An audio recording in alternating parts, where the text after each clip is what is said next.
Hello বন্ধুরা, সবাই কেমন আছো? আজকে আবার একটি নতুন ভিডিও নিয়ে চলে এসেছি। আজকের ভিডিওর বিষয় হলো ভিবিএল এর স্প্লিট নিয়ে। আমরা ভিবিএল কোম্পানি জানি অনেকে, বরুণ বেভারেজ যার ভালো নাম, সে 2:5 রেশিওতে স্প্লিট অ্যানাউন্সমেন্ট করেছে, মানে ঘোষণা করেছে, যেটা এফএমসিজি সেক্টরের আন্ডারে পড়ে। তো এখানে আমাদের ইনভেস্টমেন্ট করা ঠিক হবে কি ঠিক হবে না, লং টাইমে যারা ইনভেস্টমেন্ট করে রেখেছো তারা কি করবে, সেই বিষয়গুলো আজকে আমরা জানবো। তো প্রথমেই আমরা দেখে নেবো এই যে বরুণ বেভারেজ বলুন, ভিবিএল বলুন, এই কোম্পানির আন্ডারে কি কি প্রোডাক্ট তৈরি হয়। আমরা জানি পেপসি আমরা অনেকেই খাই, এটা সবাইকার পরিচিত, এটা বরুণ বেভারেজের আন্ডারে অর্থাৎ ভিভিএল এর আন্ডারে। Seven Up, Mirinda, Mountain Dew, Sting, Slice, Aquafina, Lipton, এগুলো চার আন্ডারে পড়ে। এটা আইসক্রিমের আন্ডারে পড়ে। এই সব প্রোডাক্টগুলো যেগুলো বরুণ বেভারেজের আন্ডারে পড়ে, এবং এই কোম্পানিটি বর্তমানে খুব ভালো পারফরমেন্স করে চলেছে।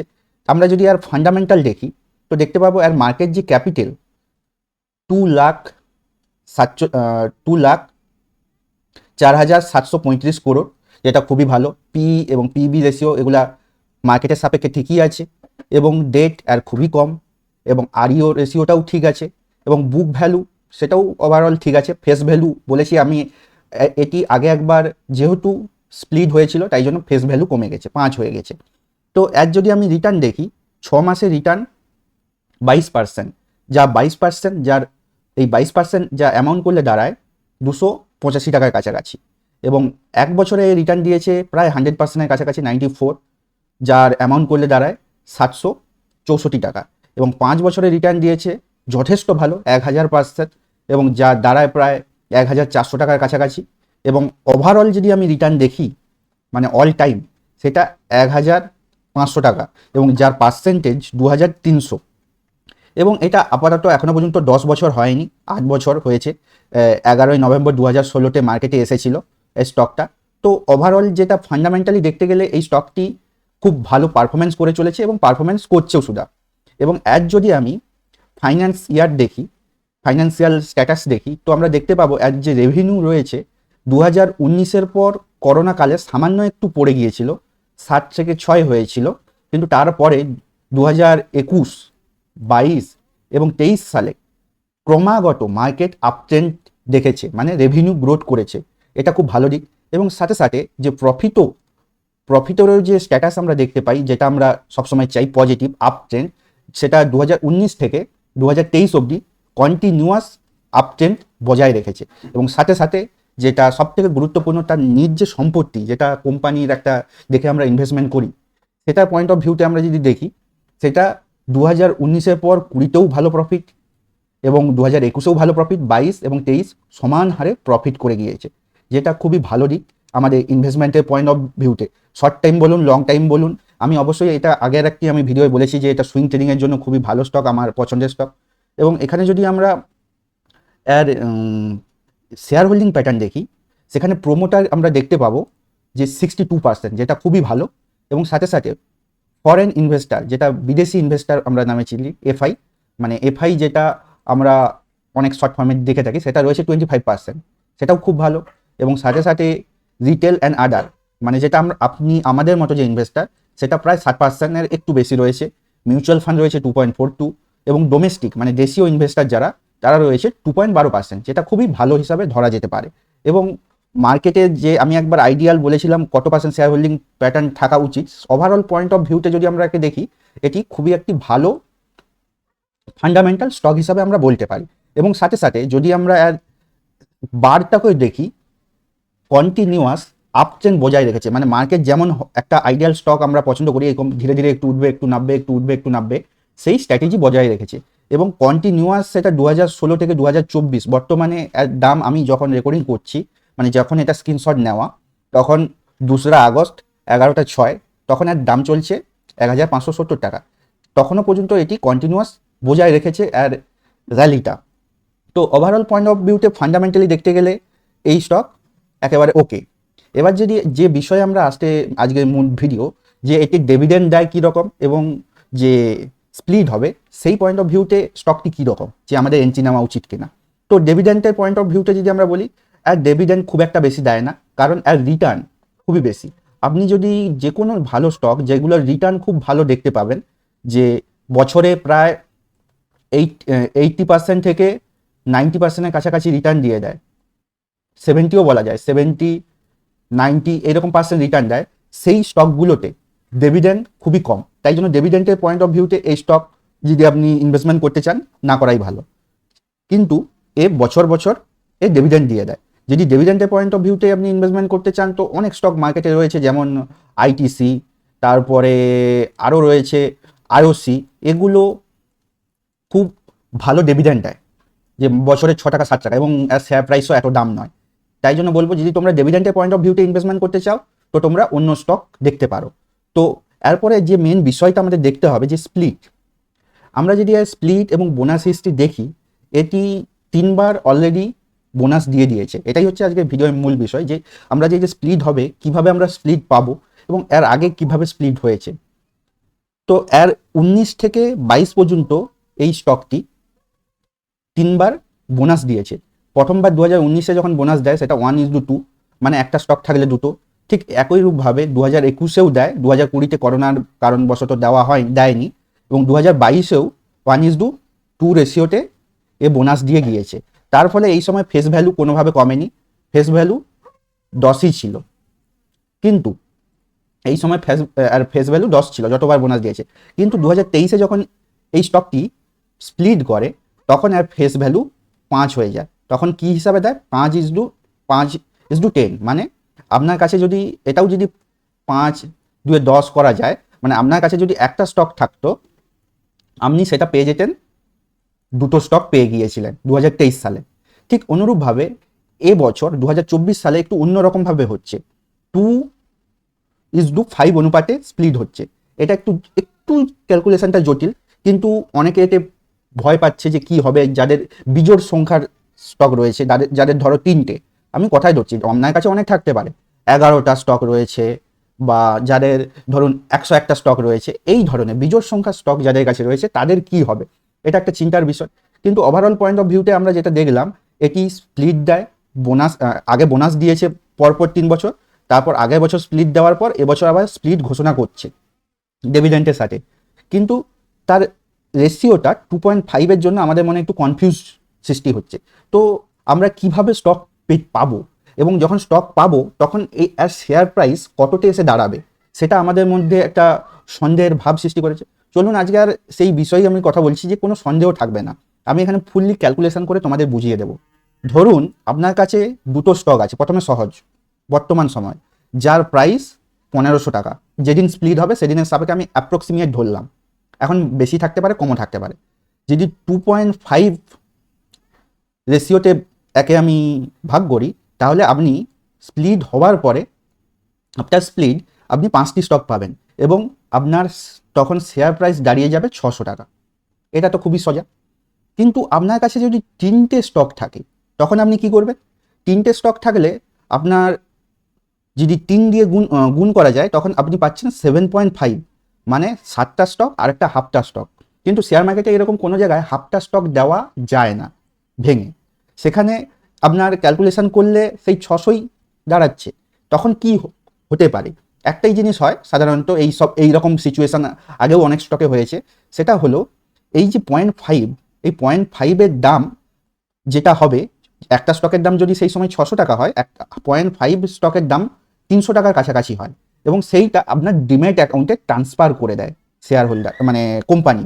কারণ কোম্পানি তো সবাইকার কাছে টাকা মেরে নিতে পারে না, আবার কাউকে বেশিও দিতে পারে না। তাই জন্য আমরা যদি হিসাব করি, বর্তমানে আপনার কাছে 3টা স্টক থাকে, তখন একটা যে এই 1500 টাকায় যদি সেটা আমরা ক্যালকুলেশন করি, 4500 টাকা হচ্ছে। এবং যখন এটা আমি 7টা স্টক আমাকে কোম্পানি দিল এবং শেয়ার প্রাইস 600 হলো, তখন 4200 টাকা হচ্ছে। আমার কাছে 300 টাকা কম, মানে কোম্পানির কাছ থেকে আমি 300 টাকা আরও বেশি পাবো। তখন কোম্পানি কি করবে?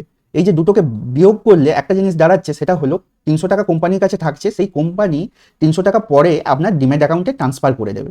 এইটাই সাধারণত ঘটে থাকে সমস্ত ক্ষেত্রে। এবার যদি কেউ ভাবে যে 0.5 আছে তো আমাকে 8টা স্টক দিয়ে দিবে, 8টা স্টক দিয়ে দিলে তখন আপনি পেয়ে যাচ্ছেন 300 টাকা বেশি, 300 টাকা আপনি বেশি পেয়ে যাচ্ছেন। সেটা কার লস হবে? কোম্পানির লস হবে। আর কোম্পানি এরকম আপনার মতো অনেক কাস্টমার আছে, সবাইকার জন্য সে তো এরকম 300 টাকা করে দিতে পারে না, তার জন্য সে আপনাকে কম দিয়ে আপনার যে সেই দিনের যে ভ্যালুটা থাকবে মার্কেটে, ধরুন এটা আমি 1500 ধরেছি, সে সময় আরও বেশি থাকতে পারে, সে সময় 1600ও থাকতে পারে, আবার সে সময় আরও কমে যেতে পারে, 1400ও থাকতে পারে। এই যে ক্যালকুলেশনটা আমি এখানে করেছি, এই ক্যালকুলেশনের সাপেক্ষে আপনি সেদিনের যে প্রাইসটা হবে সেটা আপনার অ্যাকাউন্টে ঢুকবে। এখানে আমি একটা ওভারঅল ধরে নিয়েছি যে সেই দিন 1500 টাকা থাকবে, সেদিন যে প্রাইস থাকবে সেই প্রাইসের সাপেক্ষে আপনাকে ক্যালকুলেশন করে বার করতে হবে। আর সেই দিনের সাপেক্ষে যেটা অতিরিক্ত, আপনার কাছে যদি জোর সংখ্যার স্টক থাকে তো আপনার কোনো চিন্তাই নেই, আপনি পুরো একদম সমানে সমান পেয়ে যাবেন। কিন্তু বিজোড় সংখ্যার যদি আপনার কাছে স্টক থাকে, আপনার কোনো প্যানিক ভয়ে আপনার বিক্রি করার কোনো দরকার নেই, বা আপনাকে কেনারও কোনো দরকার নেই। আপনি ওয়েট করুন, তখন ওটা কোম্পানি অ্যাডজাস্টমেন্ট করে আপনার ডিম্যাট অ্যাকাউন্টে পাঠিয়ে দেবে।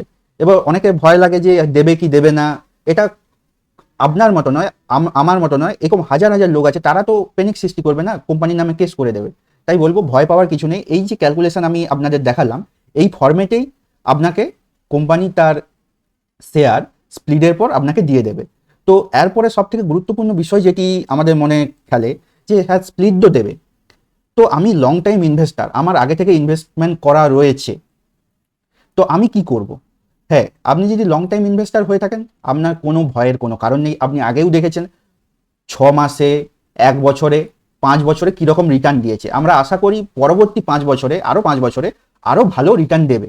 তো সেই পয়েন্ট অফ ভিউতে আপনি হোল্ড করে থাকুন বিন্দাস, এবং সাথে সাথে আপনার স্টক সংখ্যাও বেড়েছে আপনি জানেন। দ্বিতীয় একটা প্রশ্ন এখানে গুরুত্বপূর্ণ আছে, যারা সুইং ট্রেডিং, এটি আমি আগে আমার একটি ভিডিওতে বলেছি, এই স্টকটি সুইং ট্রেডিংয়ের জন্য খুব উপযোগী, কারণ এটি ক্রমাগত একটু ডাউন আসার পর আবার উপরে ওঠে, মানে এরকম একটু নিচে এলো, আবার কিছুদিন হোল্ড করার পর আবার উপরে ওঠে, আবার একটু হোল্ড করে আবার উপরে ওঠে, আবার একটু হোল্ড করে উপরে ওঠে। এই ফরম্যাটের স্টকগুলোতে সুইং ট্রেডিং খুব ভালো হয়। কিন্তু বর্তমানে যেহেতু স্প্লিটের ঘোষণা করেছে, এই স্প্লিটের ঘোষণার সময় আবার হিসাবটা একটু অন্য ধরনের, 2.5, সেই হেতু আপনি, মানে আপনার কথা বলছি যারা সুইং ট্রেডার করেন, না হয় 2 মাস, 1 মাস, 2 মাস ট্রেডিং না করলেন, মার্কেট যখন সেটেলমেন্ট হয়ে যাবে, মানে ফাইনাল সেটেলমেন্ট হয়ে যাবে, যখন সবাই স্টক পেয়ে যাবে, আবার দাম কমে যাবে, তখন আপনি আবার কিনতে পারবেন, তখন আপনি আরও বেশি সংখ্যায় কিনতে পারবেন। তো এই সময় কিছুটা হোল্ড করে যেতে বলবো সুইং ট্রেডিংটা একটু হোল্ড করে যাও। এরপরে সবচেয়ে আরেকটি গুরুত্বপূর্ণ এখানে বিষয় আছে, এখন কি রিইনভেস্টমেন্ট করা যাবে? রিইনভেস্টমেন্ট এই স্টকে বিন্দাস সবসময় করা যায়, কিন্তু যেহেতু যে কোনো বড় স্টক বলুন, সব স্টকের ক্ষেত্রে একটা নিয়ম থাকে, যখনই আপনার স্প্লিট দেয় বা বোনাস দেয়, সেই সময়টা একটু ওয়েট করে যাওয়ার কথা। মানে এখন ধরুন এই যে স্প্লিট দিচ্ছে, এই স্প্লিটের সময় আপনি একটু ওয়েট করে যান, কারণ এই স্প্লিট দেবে তো মার্কেট উপরে চলছে, নিচে আসবে, আচমকা নিচে আসবে। নিচে আসার সময় অনেক মানুষ থাকে যারা অনেক দিন ধরে ইনভেস্টমেন্ট করে থাকে, তাদের অর্থের প্রয়োজন হলে তারা প্রফিট বুকিং করে। এই প্রফিট বুকিংয়ের জন্য মার্কেট আরও কিছুটা নিচে আসতে পারে, আবার এই সময় অনেকে রিইনভেস্টমেন্ট করে, তার জন্য মার্কেট আচমকা বেড়ে যেতে পারে স্প্লিট হবার পরে। তাই জন্য বলবো রিইনভেস্টমেন্ট আপনি তখনই করবেন যখন কোম্পানি এই যে চলছে যত টাকায়, আমি এটা পরিষ্কার করেছি, ধরুন এটা 1500 টাকায় চলছে, 1500 টাকায় মার্কেট, আমি অ্যাজাম্পশন বললাম, স্প্লিট হলো 600 টাকায় এলো, 600 টাকায় আসার পর আপনি 1-2 দিন অপেক্ষা করবেন, দেখবেন কতটা বেশি গেছে না কম গেছে। যদি 600 টাকার উপরে 10 টাকা থেকে 20 টাকা যদি বেশিও যায়, বা 10 টাকা 20 টাকা কমও যায় 1-2 দিন পর, মানে 2-3-4 দিন পর, আপনার কিছু ভাবার দরকার নেই, তখন আবার রিইনভেস্টমেন্ট করতে পারেন আপনার পয়েন্ট অফ ভিউ থেকে, সেটা কোনো ভয় নেই। কিন্তু এই যে স্প্লিটের ঠিক আগের মুহূর্তে আমি বলবো যারা লং টাইমে ইনভেস্টমেন্ট করতে চান তারা একটু অ্যাভয়েড করে যাক, মানে স্প্লিট হয়ে যাক, তারপর আপনি ইনভেস্টমেন্ট করবেন।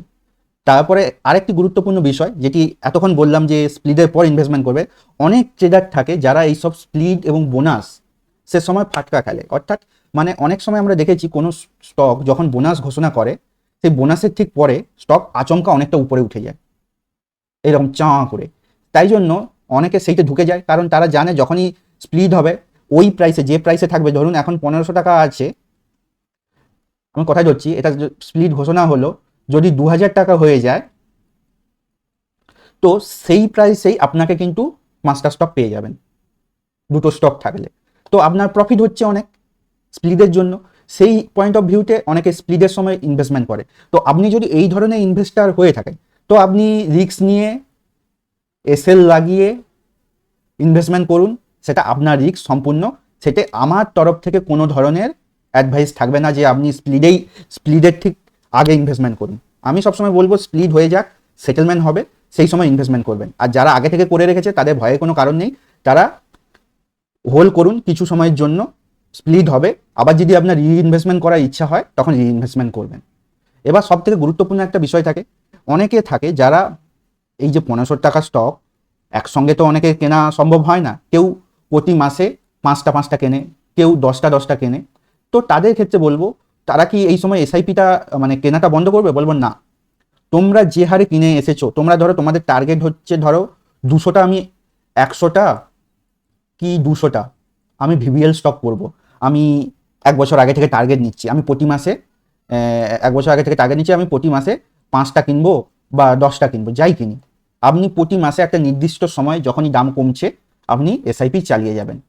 এটা হলো স্টকের এসআইপি ক্ষেত্রে। আমরা অনেকে করি যে আমার টার্গেট হচ্ছে আমি 100টা ভিভিএল স্টক করব, আমি একসঙ্গে কিনতে পারবো না, তার জন্য আমরা কি করি যে প্রতি মাসে 5টা কি 10টা করে স্টক কিনতে থাকি। তো সেক্ষেত্রে আমি বলবো যে এই স্প্লিট বা বোনাস বা ডিভিডেন্ড যাই ঘোষণা হোক না কেন, আপনাকে কন্টিনিউয়াস কিনে যাওয়া উচিত। শুধু বলবো স্প্লিটের জন্য যারা করো তারা নিজের রিস্কে এসএল লাগিয়ে খেলতে পারো। এবং রিইনভেস্টমেন্ট বলবো এসআইপি, রিইনভেস্টমেন্ট বলবো যখন স্প্লিট হয়ে যাবে তারপরে গিয়ে আবার রিইনভেস্টমেন্ট করো, তার আগে করার কোনো দরকার নেই। আর সুইং ট্রেডারদের বলবো এই সময় একটু অ্যাভয়েড করে যাও। এবং লং টার্ম ইনভেস্টার যারা, তাদের কোনো ভয়ের কোনো কারণ নেই, তারা প্যানিকভাবে কোনো সেল করো না। আশা করি আমি তোমাদের পুরো ভিডিওটা মানে খুব সংক্ষিপ্তভাবে বুঝিয়ে দিতে পারলাম। কমেন্ট বক্সে লিখে জানাবেন ভিডিওটি কেমন লাগলো। আজকের মতো এই অবধি, টাটা, বাই বাই, সবাই ভালো থাকবেন, প্রফিটেবল থাকবেন।